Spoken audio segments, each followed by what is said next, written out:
নমস্কাৰ বিজু ব্লগত আজি আপোনালোকৰ বাবে আনিছো ৰাজনীতি নুবুজা মানুহ এটা সুন্দৰ গল্প পুৰবী বৰমুদৈৰ ৰাজনীতি নুবুজা মানুহ এই সুন্দৰ গল্পটি লৈ বিজু আপোনাৰ সন্মুখত আৰু এই বিজু ব্লগলৈ মই বিজুৱে আন্তৰিক স্বাগতম জনাইছো ফ্ৰেণ্ড ৰাজনীতি নুবুজা মানুহ স্কিপ নকৰাকৈ সম্পূৰ্ণ ভিডিঅটো উপভোগ কৰক বলক আমি ৰাজনীতি নুবুজা মানুহ কাহিনীটোৰ ভিতৰলৈ সোমাই যাওঁ ৰাজনীতি নুবুজা মানুহ পুৰবী বৰমুদৈ অৱশেষত সকলোৰে মনৰ স্বস্তি আনি খুব কম সময়ৰ ভিতৰতে মালতীৰ এটা কেঁচুৱা জন্ম হ'ল এটা অকণমানি মানুহ গুলপীয়া ৰঙৰ তেনেই অকণমানি মানুহ জন্ম হৈয়ে সি উশাহ ল'লে কান্দিলে উঠ ফুলালে বুকুত মূৰটো সুমুৱাই লওঁতে সি উচপিচ কৰিলে সিয়ে দিয়া এদম কাপোৰৰ মাজৰ পৰা গুলপীয়া ৰঙৰ অকণমানি মানুহটোৰ মুখখনে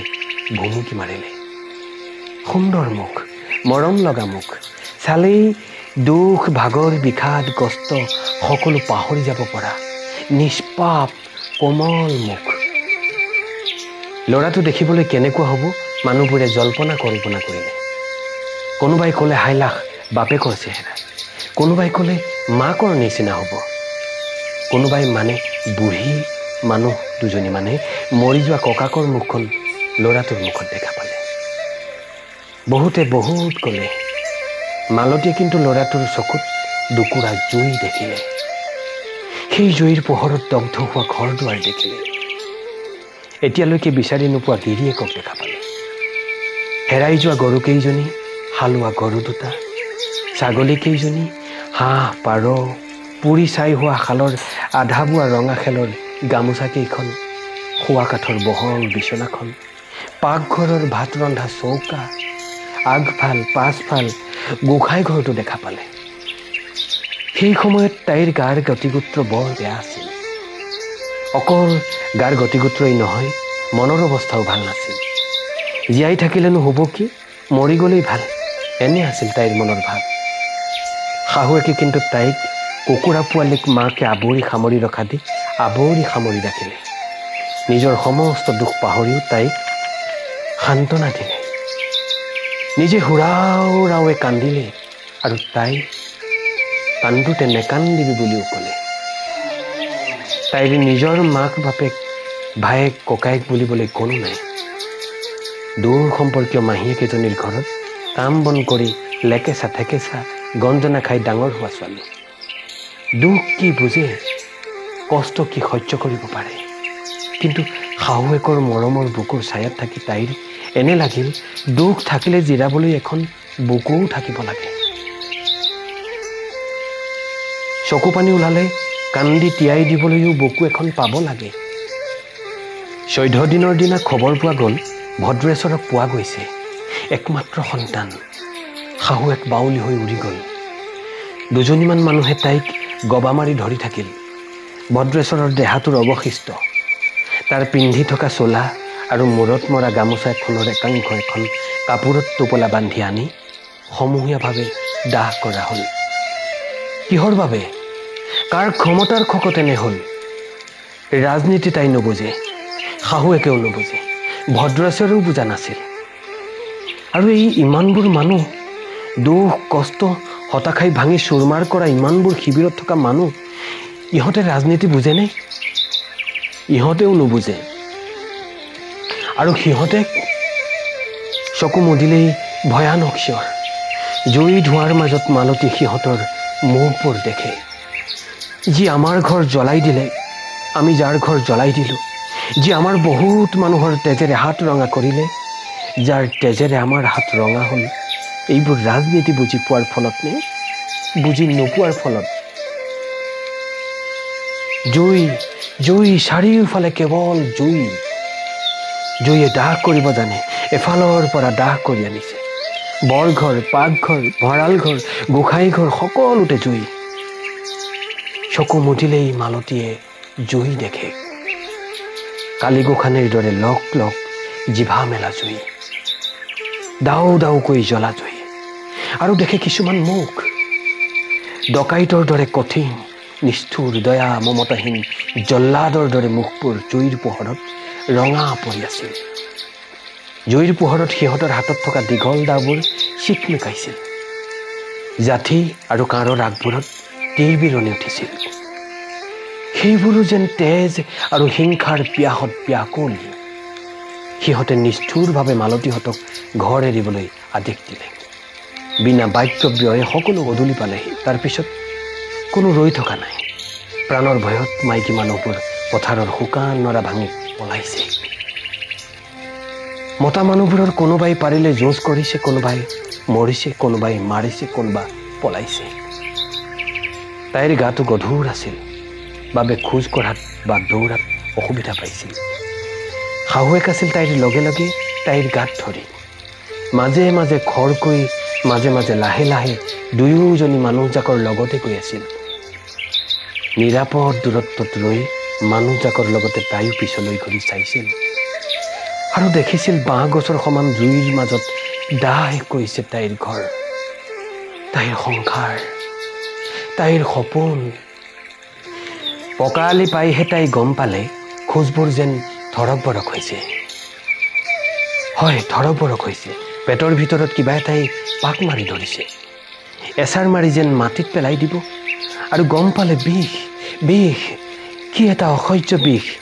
পেট, কঁকাল, বুকু একাকাৰ কৰি কিবা এটাই ভিতৰৰ পৰা ভাঙি ছিঙি আনিছে। পকা আলিতে তাই বহি পৰিল। ওচৰৰ মানুহে ধৰাধৰিকৈ নি তাইক আলিৰ দাঁতিৰ মানুহে ঘৰতে সোমোৱালে আৰু কিছু সময়ৰ পিছতে পাবলগীয়া কষ্টতকৈ অলপো বেছি কষ্ট নোপোৱাকৈ মালতী এটা গুলপীয়া ৰঙৰ অকণমানি মানুহৰ মাক হ'ল। মই এজনী ক্ষুদ্ৰাতি ক্ষুদ্ৰ গাঁৱলীয়া তিৰোতা। পৃথিৱীয়ে জনা বহুত কথাই মই নাজানো। মোক কোনেও একো নকয় আৰু সুধিমেই নোকাক। তথাপি মোক যদি কোনোবাই বুজাই দিলেহেঁতেন, কেলেই এনে হ'ল, কেলেই মই মোৰ যথা সৰ্বস্ব দি দিব লগা হ'ল। একো গমেই যদি নাপালোঁ, তেন্তে কি লাভ হ'ল মোৰ সৰ্বশ্ৰান্ত হেৰুৱাৰ? মোৰ যথা সৰ্বস্ব আগবঢ়াই দিয়াৰ কি লাভ হ'ল? মনত আছে, খুব মনত আছে। মালতীয়ে ছাগলী কেইজনী বান্ধিবলৈ যোজা কৰিছে। দুপৰীয়াৰে পৰা তাইৰ গাটো বেয়া লাগি আছিল। তলপেট আৰু কঁকালত বিষ এটা গম পাইছিল। শাহুৱেক পাকঘৰত। তাই খাবলৈকে বুলি লৰালৰিকৈ ভাত ৰান্ধিবলৈ সোমাইছে। গধূলিৰ পোহৰখিনি তেতিয়াও ধোঁৱাৰ ৰঙৰ হোৱাগৈ নাই। ছাগলী কেইজনী বান্ধিবলৈ গৈ তাই দেখিলে নঙলা খুলি উৰি অহা দি আহিছে বীৰেন নাৰ্জাৰীৰ মাক। কি হ'ল আই? মালতী আগবাঢ়ি গ'ল।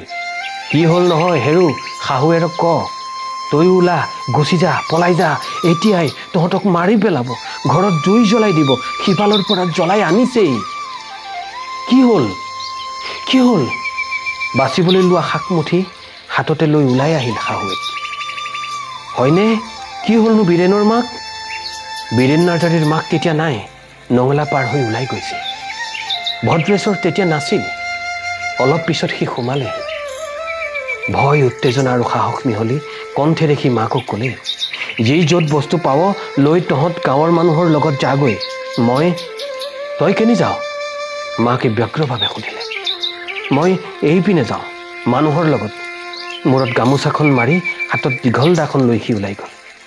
যাবৰ সময়ত আই মই ওলালোঁ বুলি ক'লে আৰু তাইৰ মূৰৰ পৰা ভৰিলৈকে চাই ক'লে, তই সাৱধানে থাকিবি, মই আহিলোঁ। তাৰ মই আহিলোঁ কথাষাৰে মালতীৰ বুকুত যেন বজ্ৰহে মাৰিলে। এতিয়াও তাইৰ সেইষাৰ কথা মনত পৰে।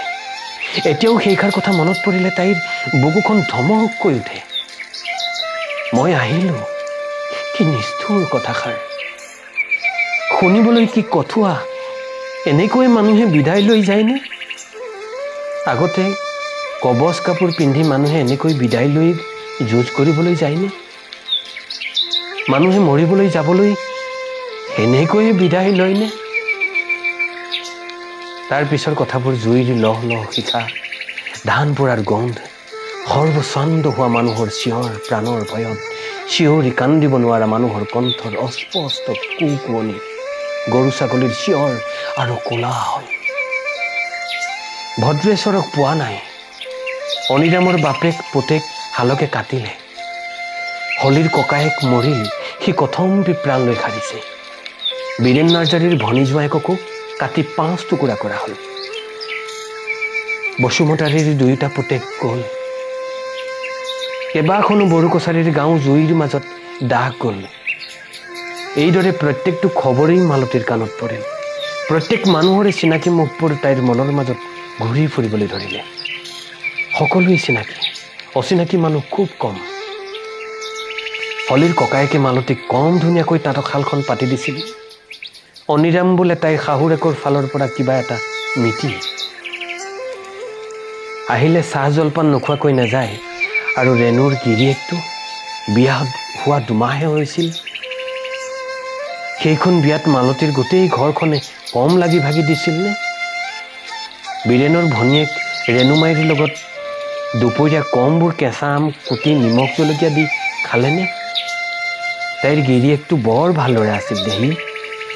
আহিলে নবৌ বুলি মাতি তাইৰ হাতৰ পৰা তামোল এখন খাবই। তাকো হেনো 5 টুকুৰা কৰিলে।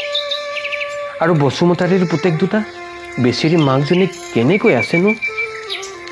তাঁত বাতি কৰা গম পালেই হ'ল, মানুহজনী ওলাবহি। কেলেই এনেকুৱা কটাকটি মৰামৰি শত্ৰু হ'ল মানুহবোৰ? দদাই খুৰী আই ককাই দেউতা আইতা বুলি মতা 2 পক্ষৰ মানুহ হলি বুলি হাতত অস্ত্ৰ দাঙি ল'ব পাৰিল কেনেকৈ? তেজেৰে ৰঙা হোৱা হাত মচুতে মানুহবিলাকৰ নগ'লনে বাৰু বুকু ভাগি? মই ক্ষুদ্ৰাতি ক্ষুদ্ৰ তিৰোতা, একো নুবুজো। গহপুৰৰ সিফালেনো কি আছে মই নাজানো। আৰু গহপুৰৰ সিফালেই যদি পৃথিৱীৰ শেষ সীমা, তেন্তে তাতো মই ক'বলগীয়া একো নাই। মালতীয়ে নিজেই নিজকে কয়। বাতৰি কাগজত আমাৰ বিষয়ে হেনো কিবা কিবি লিখিছে, ফটোও ছপাইছে হেনো। আমাৰ কথা হেনো গোটেই পৃথিৱীয়ে জানিছে। কি জানিছে বাৰু? গম পাইছেনে গোটেই পৃথিৱীখনে? পৃথিৱীৰ মানুহে কেনেকৈ আমি একেলগে আছিলোঁ, কেনেকৈ আমি ইজনে সিজনৰ সুখ দুখত সুখী আৰু দুখী হৈছিলোঁ, আৰু এতিয়া আমি কেনেকৈ ইজনে সিজনৰ তেজেৰে হাত ৰাঙলি কৰিছোঁ। মই সাধাৰণ তিৰোতা, তথাপি মই পৃথিৱীৰ মানুহক হাতযোৰ কৰি কৈছোঁ, আমাক শান্তি দিয়া। যি হেৰাল হেৰাল, কিন্তু যি আছে তাকে লৈ আকৌ আগৰ দৰে সপোন ৰচিবলৈ দিয়া। আমি কাৰো শত্ৰু নহওঁ, কোনো আমাৰ শত্ৰু নহয়। আমি কেতিয়াও তেজ বিচৰা নাই, তেজ বিচাৰিব নোৱাৰো। তেন্তে আমি কাৰ শত্ৰু? আমাৰ শত্ৰু কোন? কেনেকৈ মই পুনৰ ৰেণুমাইৰ সন্মুখত থিয় হ'ম? কেনেকৈ ক'ম? মই ক'ব পাৰিমনে যে ৰেণু, তোমাৰ মানুহজনক মোৰ মানুহজনে দীঘল দাৰে কাটি চোৱা কৰিলে? মই ক'ব নোৱাৰো। মই কাহানিও সিহঁতৰ শত্ৰু নাছিল। সিহঁত কাহানিও মোৰ শত্ৰু নাছিল। কেঁচুৱাটো বুকুত লৈ মালতী শুই থাকে। চিলমিল টোপনি কেতিয়াবা আহে, কেতিয়াবা নাহে। দৈনিক ৰেচনৰ চাউল দাইল লৈ কিছুমান মানুহে তৰ্কাতৰ্কি কৰে। সৰ্বশান্ত হোৱা মানুহবোৰৰ এমুঠি চাউল দাইলৰ বাবে কি হাহাকাৰ। মালতী মনে মনে থাকে। শাহুৱেকে আপোন মনে নিজৰ কপালকে ধিয়াই বক বক কৰি থাকে। কিন্তু আমনি লাগিছেগৈ। দিন বঢ়াৰ লগে লগে আমনি আৰু হতাশাৰ ভাৱ বেছি হৈছে। এনেকৈ লোকৰ দয়াৰ ওপৰত থাকি দৈনিক ৰেচনৰ এমুঠি চাউল দাইল, এচমকা নিমখৰ বাবে লোকৰ হাতলৈ মুখলৈ চাই মানুহ কিছুমান কেতিয়াবা নিৰাশ হৈ পৰে। হে ভগৱান, এনেকৈ আৰু কিমান দিন? এনেকৈ লোকৰ হাতলৈ মুখলৈ চাই আৰু কিমান দিন? এদিন কিন্তু স্বস্তি আহিল। শিবিৰত থকা মানুহবোৰ ঘূৰি যাব। মাকৰ বুকুৰ দৰে উমাল, মাকৰ কোলাৰ দৰে কোমল নিজৰ মাটিৰ, নিজৰ ঘৰলৈ ঘূৰি যোৱাৰ কথাবোৰ মানুহবোৰৰ মুখে মুখে গুণগুণনি হৈ বাগৰি ফুৰিবলৈ ধৰিলে। ভদ্ৰেশ্বৰ নাই, গতিকে সিহঁতৰ ঘৰটো পুৰণি ভেটিতে গাঁৱৰ ডেকা ল'ৰা কেইটামানে সাজি দিলে। 2জনী মানুহ থাকিব পৰা অকণমান ঘৰ। ভদ্ৰেশ্বৰ নোহোৱা ঘৰ এটাত তাই সোমাব লাগিব। ভদ্ৰেশ্বৰ নোহোৱা কোঠা এটাত তাই ঘূৰা পকা কৰিব লাগিব। মালতীৰ বুকুখনত এটা অবুদ্ধ বোজা। কেঁচুৱাটো বুকুত সাৱটি আগে আগে শাহুৱেক। কেইবাদিনৰো আগৰে পৰাই মানুহজনীয়ে কান্দি আছে। সেইকাৰণেই চকু মুখবোৰ ফুলিছে, খোজবোৰ ধৰক বৰক। পিছে পিছে লাম লাকুতকৈ এইডোখৰৰ টোপোলাত এটা লৈ মালতী। তাইৰো কান্দি কান্দি বাট নেদেখা হোৱাৰ কথা। কিন্তু সৰুৰে পৰা লাঞ্চনা গঞ্জনা খাই ডাঙৰ হোৱা ছোৱালী। জীৱনৰ অন্ধকাৰ দিশটোৰ লগতে বেছি পৰিচিত। গতিকে দুখ সহ্য কৰাৰ শক্তি তাইৰ আছে। পুৰা ১.৫ মাহমানৰ পিছত দুজনী মানুহ নিজৰ ৭ম পুৰুষীয়া ঘৰৰ পদূলিমূৰত থিয় হৈছে গ'ল। অ'ত ত'ত ছাইৰ স্তূপ, জেউৰা জপনা নাই। তাই এবাৰ পদূলিমূৰত এজোপা শেৱালি ৰুইছিল। গছজোপা নিক্ষীণভাৱে থিয় হৈ আছে। চোতালৰ মূৰৰ তুলসীজোপা ভেটিটো অনাদৃত হৈ পৰি আছে। কেঁচুৱাটো মালতীৰ কোলালৈ দি শাহুৱে বলীয়া মানুহৰ দৰে মাটিতে বহি পৰিল। আপোনাৰ কি হ'ল আই? মালতী শাহুৱেকৰ ওচৰ চাপি গ'ল। ঠিক তেতিয়াই মালতীয়ে দেখিলে বাৰী চুকৰ দুয়ো ঘৰ সংলগ্ন কৰা বাটটোৰে সোমাই আহিছে বীৰেন নাৰ্জাৰীৰ মাক। তহঁত আহিলি? মানুহজনীয়ে সুধিলে। এৰা, বীৰেনৰ মাক, শাহুৱেকে উত্তৰ দিলে। তই ফান্থিত লগাগৈ যা। ঘৰটোৰ ভিতৰখন মই চাফা কৰাই থৈছোঁ। বেৰবোৰ লাগি ভাগি মচি দিম। তুমিও বহি থাকিব নালাগে, ভিতৰলৈ যোৱাগৈ। কথাত কোনো অসূয়া নাই, দৃষ্টিত কোনো জ্যোতি নাই। মানুহজনীলৈ চাই থাকোঁতেই মালতীৰ চকুত পৰিল সিফালে আৰু এজনী মালতী। এইজনীক নিজৰ দৰে একেই সৰ্বশান্ত আৰু জুৰুলা যেন বোধ হ'ল মালতীৰ। আহিল নব? এৰা, আহিলোঁ। দুয়োজনী মালতী দুয়োজনীৰ ফালে আগবাঢ়ি আহিল। তহঁতৰ ছাগলী দুজনী বিচাৰি আমাৰ ঘৰত বান্ধি থৈছোঁ। কলি ছাগলীজনী জগিল, ৰেণুমাই। অৱলীলাক্ৰমে মালতী আৰু আগবাঢ়ি গ'ল। আৰু দেখা গ'ল এজনী ৰাজনীতি নুবুজা মানুহে অইন এজনী ৰাজনীতি নুবুজা মানুহৰ বুকুত নিজৰ ১.৫ মহীয়া কেঁচুৱাটো তুলি দিছে। আৰু দেখা গ'ল দুয়োজনী ৰাজনীতি নুবুজা মানুহৰ হুমুনিয়া একে সময়তে ওলাই আহিল আৰু একে সময়তে বতাহত মিহলি হৈ গ'ল। ধন্যবাদ। কাহিনীটো ফ্ৰেণ্ডছ ইমানেই। শুনি কেনে পালে কমেণ্ট বক্সত কমেণ্ট কৰি জনাব। আৰু যদি শুনি ভাল লাগিল, শুনি ভাল পালে লাইক এটা কৰি দিব। আৰু যদি বিজু ব্লগৰ প্ৰথম ভিডিঅ' উপভোগ কৰিছে ফ্ৰেণ্ডছ, তেন্তে চেনেলটো ছাবস্ক্ৰাইব কৰি দিব। লগতে বেল আইকনটো টিপি দিব, যাতে আহিবলগীয়া প্ৰতিটো ভিডিঅ' বিজু ব্লগত দিয়াৰ লগে লগে আপুনি পোনছাতেই উপভোগ কৰিবলৈ পায়। হয় ফ্ৰেণ্ড, ছাবস্ক্ৰাইব কৰি লওক। আকৌ নতুন ভিডিঅ'লৈ আহি আছোঁ। আজিলৈ বাই বাই।